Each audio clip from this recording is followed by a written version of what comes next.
دیکھو رسول کریم صلی اللہ تعالیٰ علیہ وسلم نے حضرت انس بن مالک رضی اللہ تعالیٰ عنہ سے فرمایا، یہ بخاری مسلم کی حدیث ہے، صبح صبح سرکار کی ملاقات ہوئی تو نبی پاک صلی اللہ علیہ وسلم نے فرمایا، اور لفظ بڑے خوبصورت ہیں حدیث کے۔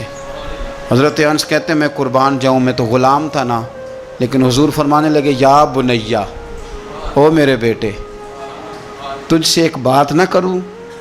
یا رسول اللہ حکم کریں؟ تو نبی پاک علیہ السلام فرمانے لگے، انس بیٹا پتر اس بات کو یاد رکھنا کہ جب تو سویرے سو کے اٹھے تو سب سے پہلے اپنے دل پہ نظر ڈالنا، دیکھنا تیرے دل میں کسی کا بغض تو نہیں، کسی کی عداوت تو نہیں، اور پھر قربان جائیں۔ نبی پاک صلی اللہ علیہ وسلم نے یہ نہیں فرمایا کہ تجھے اتنی جزا ملے گی، اتنا ثواب ملے گا، اتنا اجر ملے گا۔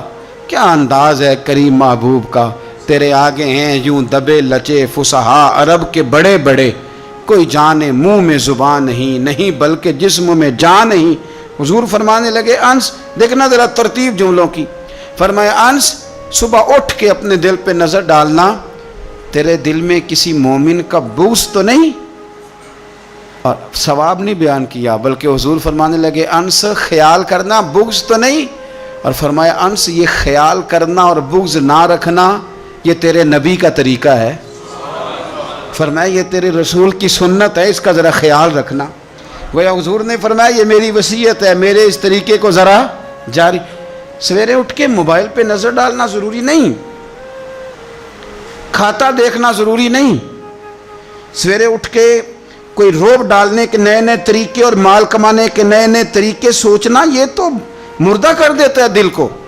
سویرے اٹھ اور سب سے پہلے دل پہ نظر ڈال، اگر تیرا دل بغض سے پاک ہے تو پھر انشاءاللہ تعالیٰ پیسے اگر آج تھوڑے بھی کمائے گئے تو نیند رات کو انشاءاللہ سکون کی اللہ عطا فرمائے، لیکن اگر اندر حسد کا، بغض کا، نفاق کا دھندا چل رہا ہے، دھندا، کیا خوبصورت بات کرتے ہیں اللہ کے بندے۔ حضرت سلطان بہو رحمت اللہ تعالیٰ علیہ فرمانے لگے، اور دل کالے نالوں منہ کالا چنگا، جے کوئی رمز پچھانے، دل کالے نالوں منہ کالا چنگا، جے کوئی رمز پچھانے۔ چھوڑ، منہ کالا ہو جائے تو کام چل جاتا ہے، لیکن دل کالا ہو جائے تو تباہی اتر جاتی۔ دل نہ تیرا سیاہ کالا ہو، مہربانی کر۔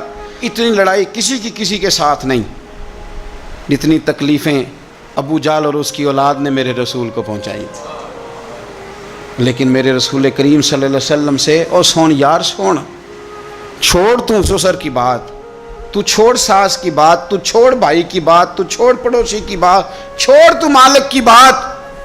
اکرمہ بن ابو جہل دوڑ گیا تھا، ابو جہل کا بیٹا، وہ اپنے باپ سے زیادہ دشمنی کر دوڑ گیا، اور وہ کہنے لگے لوگ مکے والے کہ اگر اکرمہ ہاتھ لگ گیا تو عمر فاروق اس کے ٹکڑے ٹکڑے کریں گے، علی لٹکا دیں گے اسے، یہ بڑا کافر ہے، بڑا ظالم ہے۔ اکرمہ کی بیوی آ کے مدینے والے رسول کے قدموں میں بیٹھ گئی، رو کے کہنے لگی سونیا چھوٹے چھوٹے بچے ہیں، تکلیف اس نے بڑی دی ہے، حضور اس نے اور اس کے باپ نے ستایا بڑا ہے، یا رسول اللہ کو مہربانی ہو جائے۔ تو نبی پاک نے سر سے پگڑی اتار کے دی، فرمایا جا اسے جا کے نشانی دینا کہ رسول نے تجھے معاف کر دیا۔ تو کون سے اتنے بڑی عداوتیں لیے بیٹھا ہے؟ اور میں بڑی دفعہ کہہ چکا ہوں، بڑی دفعہ، کہ نبی پاک کی شہزادی کا قاتل حضرت زینب بڑی بیٹی، جس نے نیزہ مارا تھا گھوڑے کو اور وہ گھوڑے سے گر گئی تھی، وہ آ گیا فتح مکہ کے بیٹی کا قاتل، اور اس نے اپنے چہرے پہ نقاب اوڑھ کے نا تو نبی پاک کے سامنے آیا، کہنے لگا بہت بڑا دشمن بھی آئے تو معاف کر دیتے ہو۔ تو نبی کریم فرمانے لگے بیٹیاں بھولا نہیں کرتی، پر تو کلمہ پڑھ میں تجھے بھی معاف کرنے کو تیار۔ یہ بھولا نہیں کرتی، کیا کروں، بیٹیاں کہاں بھولتی، لیکن تو پڑھ نہ کلمہ۔ یارہ بات کو سمجھے، کون سی عداوتیں لیے بیٹھے ہو؟ کر لو اس بہن کو فون جس کے ساتھ بلا وجہ کا رٹا ڈال لیا ہے، چچا چچا ہی ہوتا ہے، وہ کوئی کافر اور مشرک تو نہیں نہ ہو گیا، کر لو صلح۔ اور سنو، میرے نبی پاک صلی اللہ علیہ وسلم نے فرمایا دو بھائی اگر ناراض ہوں تو جو صلح پہلے کرے گا وہ جنت میں پہلے جائے گا، آگے آگے چلے گا۔ مہربانی فرمائیں، سب سے پہلے اپنی زندگی سے یہ عداوت نکالیں۔ ہمارا کسی سے رٹا ہی کوئی نہیں، جھگڑا ہی کوئی نہیں، کیا ضرورت ہے؟ جھگڑا اس کا ہوتا ہے جس کی کوئی ذات ہوتی ہے، جھگڑا اس کا ہوتا ہے جس نے اپنے آپ کو بت بنا لیا ہے، جھگڑا اس کا جس نے انا پال لی ہے، جھگڑا تو اس کا ہے جو کہتا ہے میں کچھ ہے ہوں، جھگڑا تو اس کا ہے۔ لیکن اگر میرے بھائی تیری ذات کوئی نہیں، تیرا رٹا کوئی نہیں، تو پھر حضرت سیدنا بلال حبشی حضرت ابو ذر غفاری سے ناراض ہو گئے تھے۔ بلال کا رنگ کالا تھا، ابو ذر غفاری کا گورا تھا۔ بلال مزدور آدمی تھے، ابو ذر غفاری سردار تھے۔ بلال حبشن کے بیٹے تھے، وہ چودھری کے پتر تھے۔ لیکن نبی پاک صلی اللہ علیہ وسلم نے فرمایا ابو ذر میں تب راضی ہوں اگر تجھ سے بلال راضی ہو تو سیدنا ابو ذر غفاری نے 1 منٹ نہیں لگایا، ذات کا بت کوئی نہیں تھا، جا کے تو جناب بلال کے سامنے لیٹ گئے، کہنے لگے حبشن کے بیٹے اٹھا اپنا پیر اور میرے منہ پہ رکھ، اور میں دنیا والوں کو بتاؤں کہ تھا تو حبشن کا بیٹا، پر مدینے والے رسول نے تجھے کتنی عزتیں عطا کر دی، مہربانی کرو۔ آپ یقین کرو ایسے گھٹن سی ہے، 10 آدمی اکٹھے نہیں بیٹھ سکتے کسی جگہ۔ آپ یقین کریں 4 دوست اور بڑی پیاری باتیں کر رہے ہیں، وہ کیا خوبصورت ان کی گفتگو ہے، لیکن ایک اٹھ کے گیا تو 3 اس کی غیبتیں کرنے لگ گئے، ایک ان میں سے اٹھ کے گیا تو باقی 2 غیبتیں کرنے لگ گئے۔ لب و لہجہ اتنا سخت اور ترش اختیار کیا جس کی حاجت ہی نہیں، ضرورت ہی نہیں، یہ آپ کیا کر رہے ہیں؟ تو کبھی بھی اس طرح کا رویہ نہ، جس کی تعریف کر لی سو اس کی کر لی۔ اور میرے نبی پاک صلی اللہ علیہ وسلم نے فرمایا جس کی ایک دفعہ تعریف کر لو کوشش کرنا زندگی بھر دوبارہ توہین نہ کرنا، اپنی زندگی سے نکالیں گلا شکوہ، تھوڑی دیر کے لیے سیکھ لیں معاف کرنا، عداوت کو نکال دیں، پہل کریں۔ اور 2 قدم ہوتا ہے انسان کے لیے، صرف 2 قدم، ایک قدم آپ نے اپنے نفس کی خواہش پہ رکھنا ہے، انشاءاللہ دوسرا قدم اللہ کے قرب کی طرف بڑھ جائے گا، اللہ کے قرب کی، صرف 2 قدم ہے، لمبا مسئلہ کوئی نہیں۔ تو پہلی بات محبت کے لیے یہ دیکھیں، اسلام نے نماز فرض کی، نماز بندے کا اللہ سے رشتہ ہے، لیکن فرمایا وَرْكَعُوا مَعَ الرَّاكِعِينَ، اکیلے اکیلے نہ پڑھنا، جماعت کے ساتھ پڑھنا، جماعت کے ساتھ۔ پھر فرمایا چھوٹی مسجد میں جمعہ نہ پڑھنا، جامع مسجد میں جا کے پڑھنا۔ پھر فرمایا جب عید پڑھنا تو کھلے میدانوں میں سارے مل کے پڑھنا۔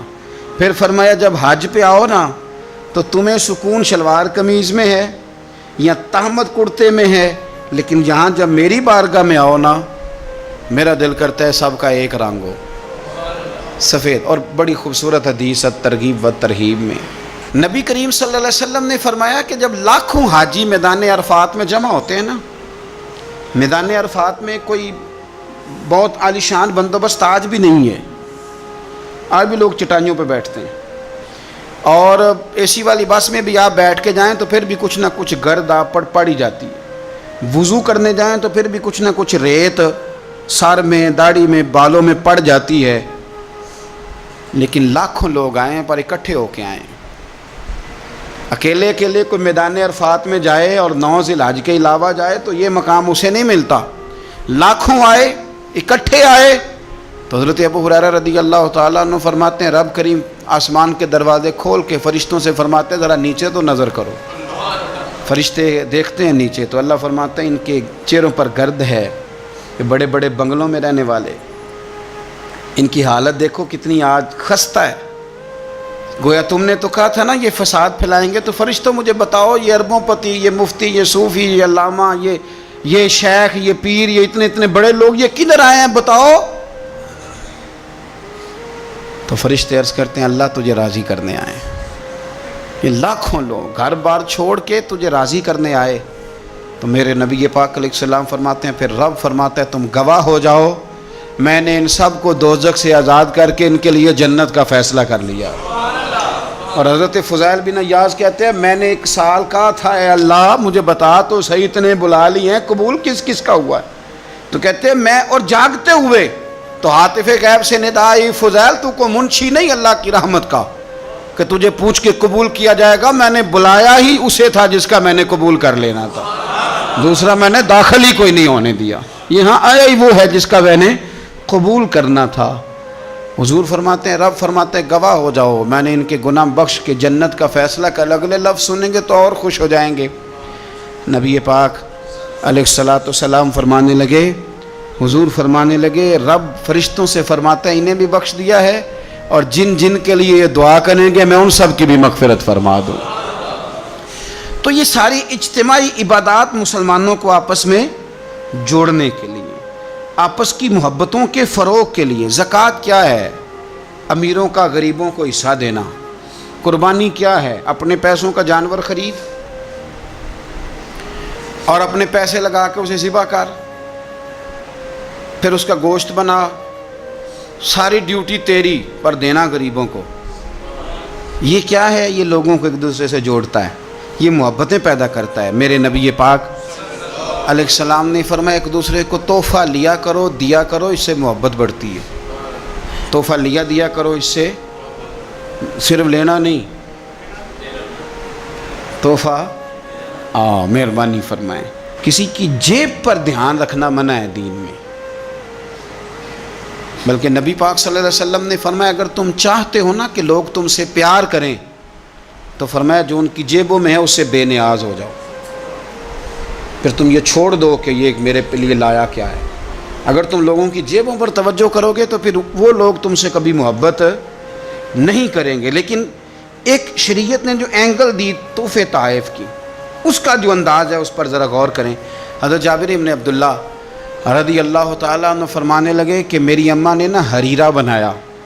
عرب شریف میں کھانا بنتا تھا حریرہ. میرے والد گرامی نے میری ماں سے سفارش کی، ان کے والد حضرت عبداللہ ابن عمر یہ میدان احد کے پہلے شہید ہیں، اور نبی کریم صلی اللہ علیہ وسلم نے فرمایا تھا جو جو شہید ہوا رب نے اس پر پردے ڈال کے بات کی، لیکن جابر جب تیرے والد گئے ہیں تو رب نے بے پردہ گفتگو فرمائی ہے. اتنا بڑا آدمی حضرت عبداللہ ابن عمر رضی اللہ تعالیٰ. تو انہوں نے نا اپنی بیوی سے کہا کہ اچھا سا حریرہ بناؤ، میں نے سرکار کی بارگاہ میں پیش کرنا ہے. تو کہتے ہیں بڑا پیارا، میری ماں نے نا بڑی خوشبو اس میں سے آ رہی تھی، وہ تیار کر کے اور بڑے برتن میں ڈال کے اوپر سے ڈھک کے مجھے دیا. جب میں نبی کریم صلی اللہ علیہ وسلم کی بارگاہ عالی مرتبت میں پہنچا تو اس کی خوشبو تو دور سے آ رہی تھی، اور ویسے بھی اللہ تعالیٰ نے غیب کی کنجیاں حضور کو عطا فرمائی ہیں. لیکن نبی کریم صلی اللہ علیہ وسلم پھر بھی فرمانے لگے تیرے باپ نے گوشت پکا کے بھیجا میرے لیے، اندر حریرہ ہے اور خوشبو آ رہی ہے. حضور فرمانے لگے تیرے والد نے کیا گوشت بنا کے بھیجا؟ اللہ کرے آپ کو سمجھ آئے میری بات. سرکار کسی سے کسی چیز کا مطالبہ کریں تو یہ اس کے نصیب ہیں، یہ تو وہ قبول ہو گیا. چونکہ نبی کریم کی تو بیٹی سیدہ فاطمہ کے گھر اگر شام کو کھانا نہ پکے تو رب جنت سے بھیج دیتا ہے، تو سرکار کو تو محتاجی نہیں کسی کی. لیکن حضور صلی اللہ علیہ وسلم آپ بات کو سمجھیے گا میں کیا عرض کر رہا ہوں، اس اشارے کو سمجھیں جس کو صحابہ سمجھے. نبی پاک صلی اللہ تعالی علیہ وسلم نے فرمایا تیرے ابا نے گوشت پکا کے بھیجا ہے. تو کہتے میں نے پلیٹ اٹھا کے عرض کی حضور نے یہ حریرہ ہے، تو سرکار نے وہ نکال لیا. کہتے ہیں حضرت جابر ابن عبداللہ کہ میں چونکہ پختہ عمر کا نہیں تھا، میں واپس گیا، میں نے جا کے عرض کی کہ ابا جی نبی پاک صلی اللہ علیہ وسلم کو تو پتہ تھا حریرہ ہے اور اس کی خوشبو بھی آ رہی، پھر حضور نے یہ کیوں فرمایا کہ گوشت ہے اندر؟ قربان جائیں، جب عشق سکھاتا ہے آداب خود آگاہی، اقبال کہتے ہیں جب عشق سکھاتا ہے آداب خود آگاہی تو کہتے ہیں کھلتے ہیں غلاموں پر اسرار شہنشاہی. عطار ہو، رومی ہو، رازی ہو، غزالی ہو، کچھ ہاتھ نہیں آتا بے آہ و سحر گاہی. کچھ لوگ اصل بات نہیں نہ کرتے، پتہ انہیں چل جاتا ہے. تو مرحوم اعظم چشتی نے کہا تھا نہ علمہ وچ پھسا سانو تو یار دی گل سنا سانو. تو چکر میں ڈال رہے ہمیں، نہ علمہ وچ پھسا سانو تو یار دی گل سنا سانو. اوتھے علم دا سکہ نہیں چلدا جتھے عشق ہوراں دا ڈیرا ہے.